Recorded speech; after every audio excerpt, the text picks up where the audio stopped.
My sin was heavy, but chains break at the weight of your glory.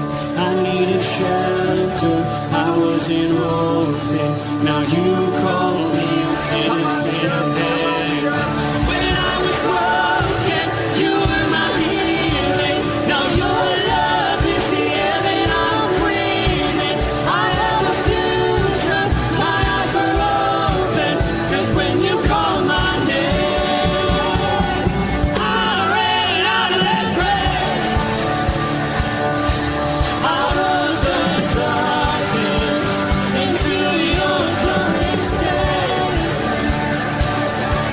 You called my name, and I ran out of that grave, out of the darkness, into your glorious day.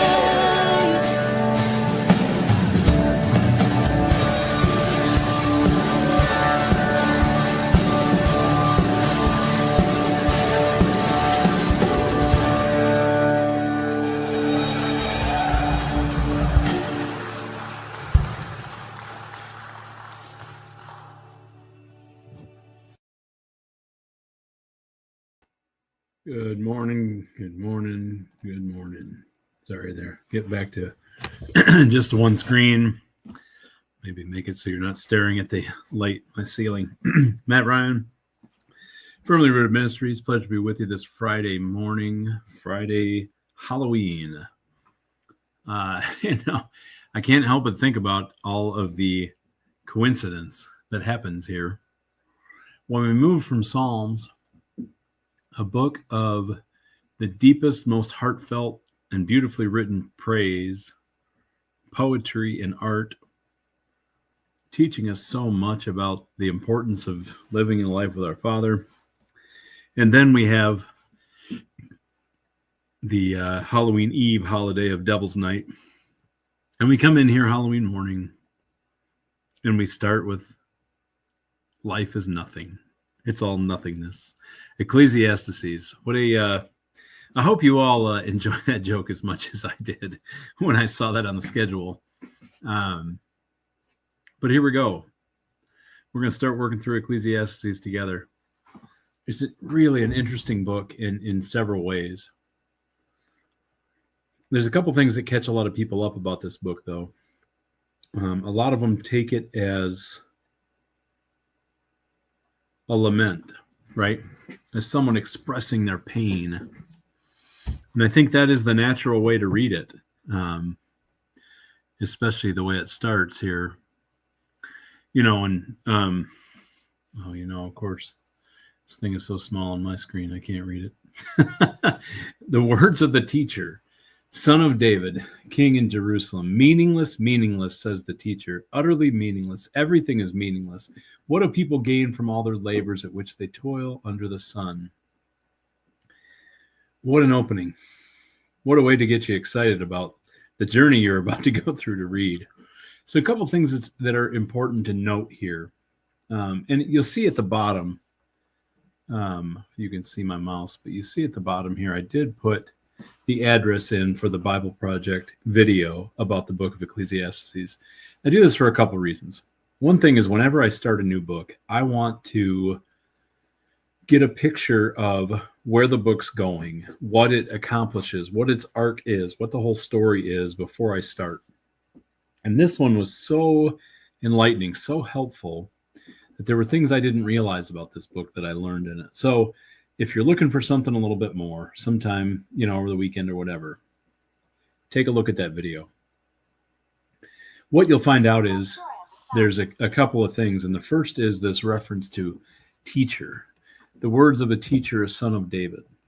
So the old Hebrew word is kohelet, which I only know because of that video, but it really means someone who gathers people together. So it becomes a teacher, right? There's questions it talks about son of David. There's a lot of times that the author is credited just as the author here because history doesn't record it with positivity, whether it's directly as son of David, i.e. Solomon, or it is another king of the Davidian line later than Solomon, Or there's even, and I guess the way that video puts it forward, there's even reasonable belief that it could be a teacher, right? An actual Hebrew teacher who's teaching in the style of Solomon. But what's important, what they point out is that the teacher is not the author here. Okay, so this isn't a lament. This isn't someone pouring out their heart. This isn't someone going through intense depression, looking at meaninglessness. This is an author who's using a character of the teacher to have his object lesson, as you might call it, right? To use the story of this teacher. So that makes me feel like we're kind of starting out saying this is fictional in a sense, right? This is an allegory, or this is a story used to teach, not necessarily a first person struggle with these emotions. I think, and I could be totally wrong here, but I think this book so often gets paired with like Job, which is a first person narrative talking about his actual experiences. So it's just kind of important that we realize that from the beginning. So in that spirit of this is a lesson to teach us, the whole book of Ecclesiastes is a lesson to teach us, where the author is going to introduce us to this character of the teacher, going to walk through the whole book, and then at the end is going to analyze what the teacher learned or what was learned from the teacher's story. So that helped me really understand better how to read and digest this book. So as we keep going, paints this picture of utter hopelessness, which of course we learn later through the resurrection is where the state of the human condition is, without a connection to God, without an atonement, right? Generations come and generations go, but the earth remains forever. The sun rises and the sun sets and hurries back to where it rises. The wind blows to the south and turns to the north, round and round it goes, ever returning on its course. All streams flow into the sea, yet the sea is never full. To the place the streams come from, there they return again. All things are wearisome, more than one can say. The eye never has enough of seeing, nor the ear its fill of hearing.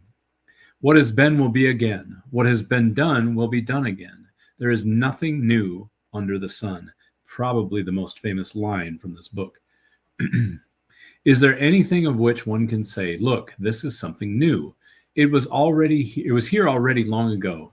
It was here before our time. No one remembers the former generations, and even those yet to come will not be remembered by those who follow them. What a picture of hopelessness. Sometimes we talk about some of these ideas, but don't really flesh them out to this much detail. Did you ever stop and think of what it really means to be born without hope, to be born sinful, to be born separated from the Father? So many of our lessons that we've learned through life get us to that end, carry us through the story, and give us the hope of redemption. But have you ever just sat in this part of it? What the author wants us to do here. Really understand this picture of a life lived separated from God. Now, of course, that has not been pointed out yet, but how often do we look at people around us and think, man, they need Jesus?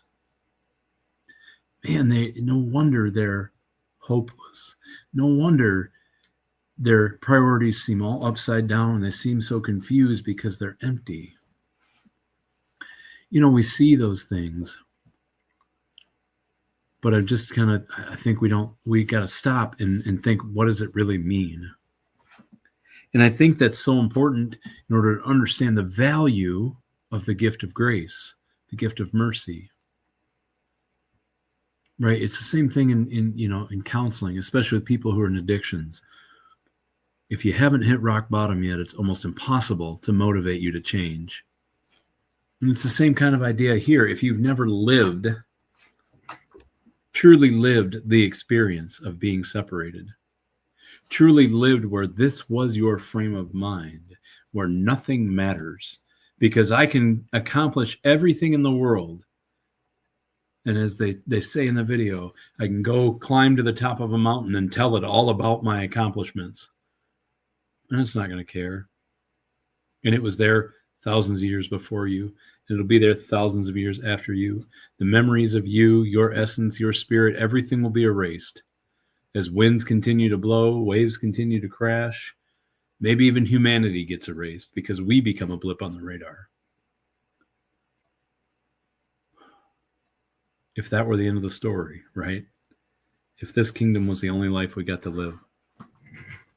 So please, people like me who are prone to negative thinking and prone to bouts of depression, when they start thinking about stuff like this, understand this. It's a lesson. It's not a lament. And it's not your lament, right? This is not something, it's kind of obviously building towards something, but really paint this picture. Go along with the author and put yourself in the shoes of this person and learn from the story so that you can appreciate and understand that whole it's Friday, but Sunday's coming kind of mindset. That whole, this is what it means to be human, but I got good news for you later. Always, always, always looking forward to that good news, to that message of hope. I hope that's uplifting for you today, gentlemen. Let's go out there and have a great Friday. Let's enjoy the fact that Christmas music will be on our radios tomorrow morning, and we can't avoid it. And we get an extra hour of sleep this weekend. For some of you, it's cool that you're going to find a Christmas tree up in your house this weekend. For some, it's not. But I hope there's joy, right? I hope that even in the understanding that it's all meaningless when the world is your end, that there's still joy to come. Let's have a great day, gentlemen. Let's make it a firmly rooted day. And may someone see Jesus in us today.